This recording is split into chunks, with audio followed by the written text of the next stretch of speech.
Will mergers continue? Well, I agree with the previous speakers. My instinctive reaction is that mergers will continue. For some unions, that will be the preferred approach. However, just as there should be respect and understanding of unions who choose this course, I would call for a greater understanding that this approach is not for everyone. The craft unions, or as we're affectionately referred to, the smaller unions, are the ones that are based around strong occupational identities, and they must be encouraged, we must be encouraged and enabled to carry out our important function and retain a voice in union democracy throughout the TUC. Equity put a motion to TUC Congress back in 2005 which raised this very issue because we had concerns even then that the gap between the large merged unions and the smaller occupational unions was growing, and that it could in time become difficult for the TUC to reflect this changing landscape. The fact that half of the TUC affiliated unions do not have a place on the General Council did not seem right to us. Some changes, some very good changes have been made.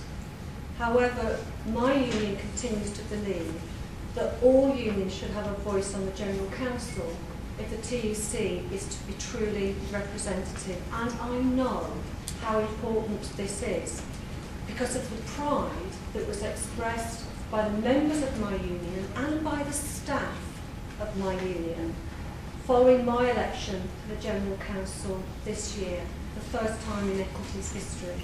And that was a very proud moment for my union. This is a change we believe that we could make now and would start to prepare our internal structures for 2020, which could form a small but important part in managing union relations. And the very last thing I want to see is this TUC organised through some web cast in the way that it was suggested earlier. I think that will just be a disaster.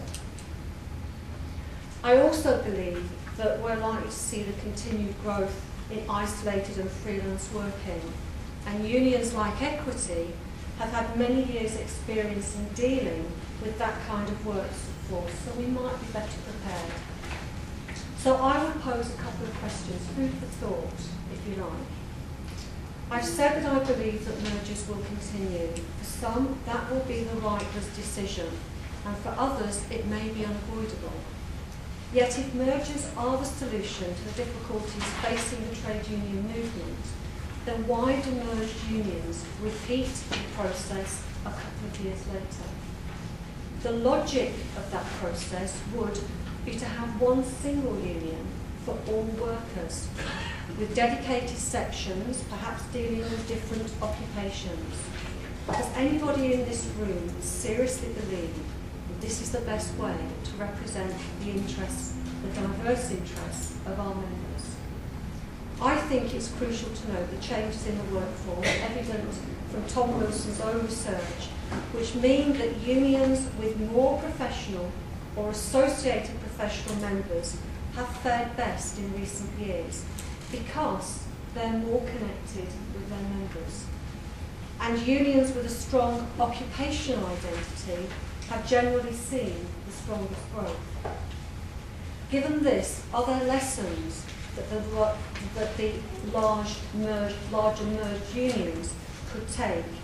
Is there a different approach that may have to be adopted in future, which moves away from this centralised approach?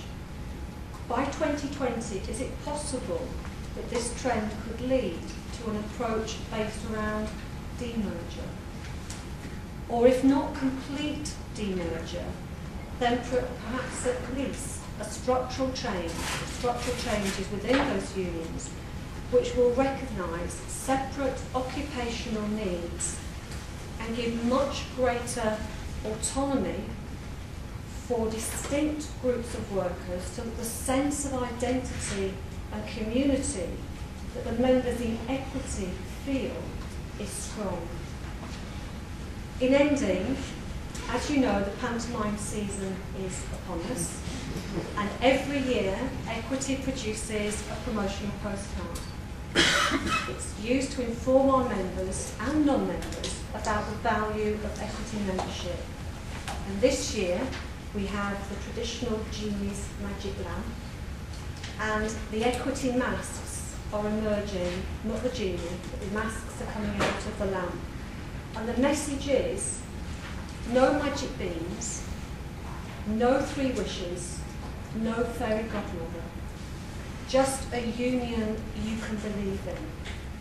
And at the end of the day, that's what each union must individually strive to achieve.